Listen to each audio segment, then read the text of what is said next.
అందరికీ నమస్కారం. నేను Priya. Welcome to Teja news. Olagunda మండలంలోని ఎంపీటీఓ కార్యాలయంలో శుక్రవారం నిర్వహించిన స్పెషల్ గ్రీవెన్స్ డే కార్యక్రమంలో Adoni division sub collector Maurya Bharadwaj పాల్గొన్నారు. రాష్ట్ర ప్రభుత్వం చేపట్టిన ప్రజా సమస్యల పరిష్కార వేదికలో భాగంగా ప్రజలు, ప్రజాప్రతినిధులు తమ సమస్యలను సబ్ కలెక్టర్ దృష్టికి తీసుకొచ్చారు.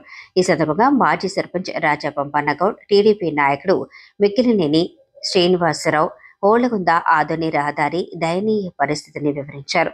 రోడ్డు పనులు సరిగా జరగకపోవడంతో బస్సు సౌకర్యం నిలిచిపోతుందని విద్యార్థులు, అధికారులు, గ్రామ ప్రజలు తీవ్ర ఇబ్బందులు పడుతున్నారని తెలిపారు.